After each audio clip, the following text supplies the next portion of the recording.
नमस्कार साथियों, कैसे हैं आप सभी। आई होप आप सभी अच्छे होंगे, स्वस्थ होंगे, मस्त होंगे। दोस्तों, आज के सेशन के माध्यम से हम जानने वाले हैं कक्षा 6 गणित अभ्यास 12H। दोस्तों, इस एक्सरसाइज के सभी इंपॉर्टेंट क्वेश्चंस को हम डिटेल में कवर करेंगे। लेकिन अगर आप सभी चैनल पर नए हैं तो चैनल को अभी सब्सक्राइब करें और वीडियो को अपने दोस्तों में भी शेयर करें। क्वेश्चंस को करने से पहले कुछ बेसिक चीज़ें जान लेते हैं ताकि आपका क्वेश्चन आसानी से सॉल्व हो सके। ठीक है ना। यहाँ पर कुछ बेसिक चीज़ें दी गई है जो आपको जानना चाहिए, जैसे लाभ आपको कैसे निकालना है। ये सूत्र बहुत ही इंपॉर्टेंट है। ज़्यादातर क्वेश्चंस इन्हीं दो फार्मूलों पर होंगे। लाभ अगर आपको निकालना है तो आपको विक्रय मूल्य से क्रय मूल्य को घटाना होता है। ठीक है। विक्रय मूल्य क्या होता है? जिस मूल्य पर वस्तु बेची जाती है उसे हम विक्रय मूल्य कहते हैं, और जिस मूल्य पर वस्तु खरीदी जाती है उसे हम क्रय मूल्य कहते हैं। ठीक है ना। लाभ निकालना है तो विक्रय मूल्य में से हम क्रय मूल्य को घटाते हैं। उसके बाद इसी प्रकार हानि अगर हमें निकालनी होती है तो क्रय मूल्य से विक्रय मूल्य घटाते हैं। क्रय मूल्य जिस मूल्य पर हम खरीदते हैं और जिस मूल्य पर हम बेचते हैं वस्तु को उसे कहते हैं विक्रय मूल्य। ठीक है ना। तो इन दोनों के अंतर से हमें हानि पता हो जाती है। दोनों फार्मूले इंपॉर्टेंट है, आप इन्हें नोट कर लीजिएगा। अभी हम इन्हीं दो फार्मूलों के बेसिस पे क्वेश्चंस को करेंगे। सबसे पहले इन दोनों फार्मूलों को हम लिख लेते हैं। लाभ बराबर क्या बताया उसने? विक्रय मूल्य माइनस क्रय मूल्य। ठीक है। ये फार्मूला हमें दिया है। लाभ बराबर विक्रय मूल्य माइनस क्रय मूल्य, और हानि बराबर क्या फार्मूला दिया था? क्रय मूल्य माइनस विक्रय मूल्य। ठीक है ना।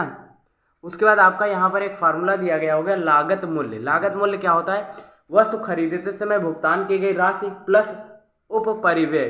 ये डेफिनेशन आपको हालांकि शायद समझ में नहीं आई होगी, लेकिन लागत मूल्य की एक देखिए परिभाषा है जो मैं आपको बता रहा हूँ। लागत मूल्य होता क्या है? लागत मूल्य होता है जैसे मान लीजिए क्रय मूल्य, जिस वस्तु पर आपने उस वस्तु को खरीदा, साथ ही साथ उसमें जो आपने अन्य खर्चा किया या फिर व्यय किया। ठीक है। तो आप आई होप इस हेडिंग को आप समझ पा रहे होंगे कि लागत मूल्य क्या होता है। देखिए, जिस दाम पर आपने वस्तु को खरीदा क्रय मूल्य हो गया, और उसमें कुछ अन्य खर्चा किया, जैसे व्यय किया उस पर, जैसे मरम्मत करने में, रंगाई पुताई करने में जो व्यय आया, तो इन दोनों के योग से हम लागत मूल्य निकाल लेते हैं। तो ये तीन फार्मूले अगर आपको याद होंगे, इस एक्सरसाइज के सभी क्वेश्चंस आसानी से हम कर पाएंगे। ठीक है ना। तो करते हैं क्वेश्चंस आज के। यहाँ पर एक सारणी दी गई है जिसमें यहाँ पर क्रय मूल्य दिया गया है, विक्रय मूल्य दिया गया है। इन दोनों के योग से या फिर जो भी करें, तो अगर हमें लाभ हो रहा है तो लाभ निकालना है, हानि हो रही है तो हानि निकालना है। चलिए करते हैं। यहाँ पर क्रय मूल्य 100 रुपये दिया गया है, यानी कि 100 रुपये में कोई वस्तु खरीदी गई। विक्रय मूल्य उसका दिया गया 115। मान लीजिए आपने कोई वस्तु 100 रुपये में खरीदी, 115 में बेची, तो आपको लाभ होगा या हानि? लाभ होगा ना। कितना होगा? अभी मैंने बताया था लाभ के लिए आपको विक्रय मूल्य में से क्रय मूल्य घटाना होता है। तो विक्रय मूल्य कितना है? 115, और क्रय मूल्य कितना है? 100। घटाएंगे तो कितना आएगा? 15 आएगा। और 15 क्या होगा? लाभ होगा ना आपको, क्योंकि आपने कोई वस्तु 100 रुपये में खरीदी, 115 में बेची, तो आपको कितना लाभ हुआ? 15 रुपये का। ठीक है ना। तो 15 रुपये इसका राइट आंसर हो जाएगा। हानि आपको होगी नहीं तो आप यहाँ पर डैश लगा दीजिए या फिर शून्य लिख दीजिए। हानि आपको किसी भी अंक की नहीं हुई, या किसी की 0 रुपये की हानि हुई, सीधी सी बात है। उसके बाद यहाँ पर क्रय मूल्य आपको निकालना है, जबकि विक्रय मूल्य 1500 है और लाभ आपको 300 का होता है। लाभ आपको 300 का होता है तो हानि होने का कोई सवाल ही नहीं होता, तो शून्य आप लिख दीजिएगा। अभी मैंने आपको लाभ का एक फार्मूला बताया था, विक्रय मूल्य माइनस क्रय मूल्य। तो लाभ आपको दिया है 300, तो 300 बराबर लिखेंगे, क्योंकि लाभ बराबर होता है। तो लाभ 300 हुआ तो 300 बराबर विक्रय मूल्य कितना दिया गया है? 1500। 1500 लिखेंगे। और क्रय मूल्य यहाँ पर कितना दिया गया है? कुछ भी नहीं दिया गया, तो हम x मान लेंगे। पंचांतर करने के अगर आपको नियम आ रहे होंगे, क्वेश्चन आपके लिए आसान हो जाएंगे। ठीक है। तो 1500 इधर रखेंगे। माइनस का x है, जब भी आप पक्षांतर करते हैं माइनस की वस्तु या फिर माइनस का जो भी चर अचर दिया होता है, तो पक्षांतर करने पर मान लीजिए इधर से हम इधर आएंगे तो प्लस का हो जाएगा, और 1500 इधर ही रखेंगे। प्लस का 300 पक्षांतर करने पर इधर आने पर माइनस का हो जाएगा। तो 1500 में से 300 घटाएंगे तो कितना आएगा? 1200। यानी कि x की वैल्यू क्या आई? 1200, और x बराबर हमने मान रखा था क्रय मूल्य, यानी कि यहाँ पर क्रय मूल्य कितना होगा? 1200 रुपये। यही इसका राइट आंसर आ रहा होगा। ठीक है। 1200 लिखा है, ये ध्यान से देखिएगा। उसके बाद सेकंड दिया गया यहाँ पर 700 क्रय मूल्य, यानी कि 700 में उसने कोई वस्तु खरीदी, विक्रय मूल्य आपसे पूछ रहा है, और हानि यहाँ पर ये दी गई है 150 रुपये की। हानि का फार्मूला क्या होता है, हानि बराबर क्रय मूल्य माइनस विक्रय मूल्य। हमने मान लिया यहाँ पर विक्रय मूल्य x होगा, मान लिया x होगा। हानि आपको कितनी होती है 150 रुपये की, ये फार्मूला लगेगा। तो हानि 150 बराबर क्रय मूल्य कितना है, क्रय मूल्य है 700, फिर विक्रय मूल्य कितना है, विक्रय मूल्य हमने x यहाँ पर मान लिया है, माइनस का x करेंगे, ठीक है ना। पक्षांतर करेंगे तो x इधर प्लस का आ जाएगा, 700 इधर ही रहेगा, 150 प्लस का है तो इधर पक्षांतर करने पर माइनस का हो जाएगा। अब 700 में से हम 150 घटाएंगे तो कितना बचेगा, चलिए बताइए फटाफट बताइए कितना बचेगा, सही है ना। देखिए 50 ऐड करेंगे तो कितना होगा 500, और एक 600, सॉरी 5500 होगा ना। तो 5500 रुपये, ठीक है, सॉरी 5500 नहीं, 550 रुपये की जो ये 550 रुपये आया है, ये इसका विक्रय मूल्य होगा, ठीक है ना, क्योंकि x की वैल्यू हमने क्या मान रखा था, जो x, देखिए विक्रय मूल्य की जगह पर हमने x मान रखा था, तो x बराबर विक्रय मूल्य होता है, तो यहाँ पर 550 रुपये का विक्रय मूल्य होगा। सेम पैटर्न पर ये क्वेश्चन करना है आपको। देखिए क्रय मूल्य दिया गया है, विक्रय मूल्य दिया गया है। अब आपको यहाँ पर देखना है कि कोई वस्तु 1200 में खरीदी जाती है, 1100 में बेची जाती है, तो बताइए उसे लाभ हो रहा है या हानि। सीधी सी बात है, अगर आपने कोई पेन 3 रुपये में खरीदा और अपने दोस्त को 2 रुपये में बेचा तो आपको लाभ हुआ या हानि, बताइए। आपको 1 रुपये की हानि हुई, आपने क्या किया, जितने का खरीदा था और जितने का बेचा दोनों का अंतर निकाला ना। तो 1200 में से 1100 घटाएंगे तो कितना आएगा, 100 आएगा, और 100 रुपये की आपको हानि होगी। इस तरह से इन क्वेश्चंस को करना था। इन्हीं पैटर्न पर कुछ अन्य क्वेश्चंस दिए गए, चलिए देखते हैं। बस आपको पढ़ना आना चाहिए, समझना आना चाहिए। क्वेश्चन क्या कह रहा है, रहीम ने एक घड़ी 1400 रुपये में खरीद कर 1600 रुपये में बेच दी, उसे कितना लाभ हुआ। देखिए रहीम द्वारा खरीदी गई घड़ी का मूल्य कितना है, 1400। खरीदना क्या होता है, मैंने बताया था क्रय मूल्य होता है, खरीदने का मतलब होता है क्रय मूल्य, यानी कि क्रय मूल्य कितना है 1400। बेच दी कितने रुपए में, 1600 में, और जिस देखिए बेचना होता है विक्रय मूल्य, तो क्रय मूल्य आपको यहाँ पर दिया गया है, क्रय मूल्य कितना है 1400, विक्रय मूल्य आपको दिया गया है कितना है 1600। इतनी बात क्लियर है। देखिए क्रय मूल्य होता है जितने में खरीदी गई है कोई वस्तु, तो रहीम ने एक घड़ी 1400 में खरीदी, कितने में बेची 1600 में, जो बेचा जाता है वो होता है विक्रय मूल्य। अब कह रहा है उसे लाभ कितना हुआ, तो लाभ के लिए अभी मैंने फार्मूला बताया था विक्रय मूल्य, आप यहाँ पर देख भी पा रहे होंगे, लाभ बराबर विक्रय मूल्य माइनस क्रय मूल्य, तो विक्रय मूल्य माइनस क्रय मूल्य करेंगे, ठीक है ना।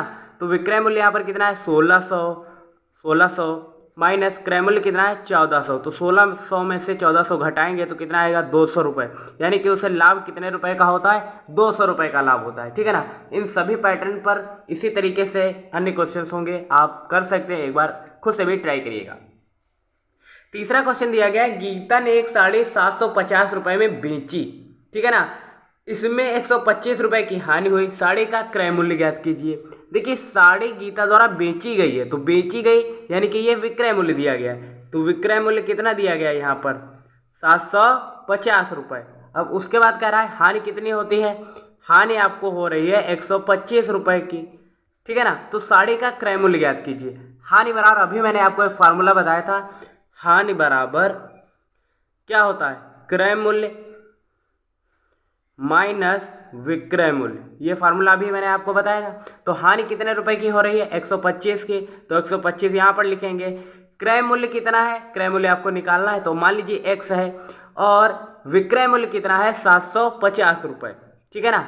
अब आपको पता है कोई भी संख्या अगर इधर मान लीजिए माइनस की है तो पक्षांतर करने पर इधर आने पर प्लस की हो जाएगी, तो 750 ये प्लस का हो जाएगा, प्लस 125 करेंगे तो कितना होगा, 5 में 0 ऐड करेंगे 5, और 5 और 2 कितना होगा 7, 7 और 1 होगा 8, यानी कि 875 रुपये उसका क्रय मूल्य होगा। यानी कि उसने 875 रुपये में खरीदी होगी और 750 में बेची, ये पहले से कह रखा है, जबकि हानि उसे 125 की होती है। तो साड़ी का क्रय मूल्य हमें ज्ञात करना था। अगर आपको लाभ और हानि के सूत्र याद हैं, इन दोनों फार्मूलों के बेसिस पे ही आपके ये सभी क्वेश्चंस हो रहे हैं। अगर आपको ये 3 फार्मूले याद हैं, सभी क्वेश्चंस देखते देखते हो जाएंगे, ठीक है ना। चलिए अब बढ़ते हैं चौथे क्वेश्चन की तरफ। चौथा क्वेश्चन क्या कर रहा है, एक किसान ने एक गाय को 1300 में खरीदा और उसे 250 रुपये की हानि पर बेच दिया। किसान ने गाय कितने रुपए में खरीदी, बेची, ठीक है। मान लीजिए गाय खरीदने का मूल्य दिया है, एक किसान द्वारा एक गाय 1300 में खरीदी जाती है और खरीदने को हम कहते हैं क्रय मूल्य। इतनी बात क्लियर है। 1300 में उसने खरीदी और 250 रुपये की हानि पर, हानि कितना होते हैं 250 रुपये की हानि पर उसने बेच दी, तो गाय का विक्रय मूल्य ज्ञात कीजिए। हानि वाला आपको पहले बात तो ये कि फार्मूला आना चाहिए। तो हानि बराबर क्या होता है बताइए मुझे, क्या होता है? क्रय मूल्य माइनस विक्रय मूल्य। इतनी बात क्लियर है ना। हानि बराबर क्या होता है? क्रय मूल्य माइनस विक्रय मूल्य। क्रय मूल्य है 1300, ठीक है ना। विक्रय मूल्य आपको निकालना है तो मान लिया x होगा और यहाँ पर हानि आपको कितने रुपए की हो रही है? 250 रुपये की। x माइनस का पक्षांतर करेंगे उधर आएगा तो प्लस का हो जाएगा। 1300 में से 250 घटाएंगे क्योंकि इधर ये प्लस का है, पक्षांतर करेंगे इधर माइनस का हो जाएगा। अब सॉल्व कर लेते हैं तो 0 से 0 जाएगा 0, यहाँ 10 में से 5 जाएगा तो 5, यहाँ बचेगा 2 में से 2 जाएगा 0 और 1, यानी कि 1050 इसका राइट आंसर आ जाएगा और ये आपका विक्रय मूल्य आएगा, ठीक है ना। तो विक्रय मूल्य पूछ रहा था तो हमने निकाल लिया है, यानी कि कितने रुपए में बेची जाती है। तो बेचना विक्रय मूल्य होता है, खरीदना क्रय मूल्य होता है। तो 1000 रुपये में बेची जाती है। उसके बाद देखते हैं पांचवा क्वेश्चन क्या करा है। चलिए पांचवा क्वेश्चन कह रहा है हरीश ने एक पुरानी स्कूटर 7000 में खरीदा, 600 रुपये में उसकी मरम्मत में खर्च किया, बताइए स्कूटर का लागत मूल्य। देखिए पांचवा क्वेश्चन, देखिए 3 फार्मूले मैंने बताए थे। लागत मूल्य का अगर आपको फार्मूला आ रहा होगा तो आपके लिए ये क्वेश्चन आसान हो जाएगा। उसमें होता क्या है? क्रय मूल्य, ठीक है, प्लस उसमें अन्य जो खर्चा होता है, यही होता है लागत मूल्य का फार्मूला, ठीक है। जबकि यहाँ पर हरीश ने एक स्कूटर 7000 में खरीदा तो इसका लागत मूल्य निकालना है। तो खरीदने को क्या कहते हैं? खरीदने को हम कहते हैं क्रय मूल्य। तो क्रय मूल्य कितना दिया गया? 7000। उसके बाद क्वेश्चन कह रहा है कि उसमें 600 रुपये की मरम्मत में खर्च मतलब होता है व्यय। कितना रुपए खर्च किया? 600 रुपये। अब लागत मूल्य इसकी निकालना है तो लागत मूल्य बराबर क्रय मूल्य 7000 और अन्य व्यय 600 रुपये का है, तो लागत मूल्य ये निकल आएगी ना। टोटल अगर ऐड कर दे लागत मूल्य, ठीक है ना, तो ऐड कर लेते हैं। तो 7000 में 600 जोड़ेंगे तो 7600 होगा, यानी कि 7600 रुपये लागत मूल्य इसका राइट आंसर होगा, ठीक है ना। आई होप आप सभी को समझ में आ रहा होगा। और अब चलते हैं छठे क्वेश्चन की तरफ। छठा क्वेश्चन कह रहा है डेविड द्वारा खरीदे गए मकान का मूल्य 48,000 है, रंगाई पुताई में खर्च 2000, बेचे गए मकान का मूल्य 55,000 है, तो लाभ ज्ञात कीजिए। इसमें आपको सबसे पहले करना क्या है? लागत मूल्य निकालना है, ठीक है, लागत मूल्य निकालना है, ठीक है। लागत मूल्य जो आएगा, ठीक है ना, उसमें देखिए ये दिया गया है बेचने को कहते हैं विक्रय मूल्य, तो इसमें से इतने को घटाना होगा। चलिए करके देखते हैं, उसके बाद ही आपको समझ में आएगा। क्वेश्चन क्या कह रहा है एक बार अच्छे से पढ़ लीजिएगा। क्योंकि डेविड ने एक मकान को 48,000 में खरीदा, उसकी रंगाई पुताई में 2000 खर्च किया तथा मकान को 55,000 में बेच दिया, तो बताइए उसे कितना लाभ हुआ। चलिए करते हैं। देखिए पहले तो लागत मूल्य निकालेंगे तो क्रय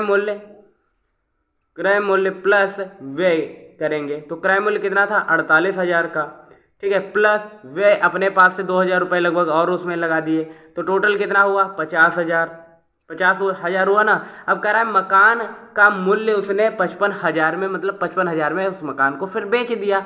देखिए 48,000 में खरीदा, असल में तो क्रय मूल्य 48,000 है, लेकिन 2000 रुपये उसने अपने पास से भी तो उसमें लगाए, तो 55,000 रुपये कुल खर्च आया।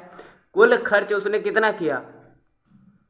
50,000 का, लेकिन अब मकान को उसने बेचा 55,000 में। अब लाभ उसे कितना हुआ? तो लाभ कितना हुआ वो निकालते हैं। तो लाभ के लिए आपको पता है विक्रय मूल्य से क्रय मूल्य को घटाते हैं, तो विक्रय मूल्य कितना है? 55,000, और क्रय मूल्य तो 48,000 था, लेकिन 2000 रुपये उसने और भी तो खर्च किए, तो 2000 उसमें ऐड करेंगे, उस टोटल अब जो आएगा उससे घटाएंगे। अब इसे घटाएंगे तो आएगा 5000, तो 5000 रुपये का उसे लाभ होता है, और यही आपका राइट आंसर आ रहा होगा। ये क्लास कैसी लगी आप सभी मुझे कमेंट में बता सकते हैं। मिलते हैं फिर नेक्स्ट अमेजिंग वीडियो के साथ, तब तक के लिए जय हिंद, नमस्कार। देखते रहिए एसएस लाइफ टाइम।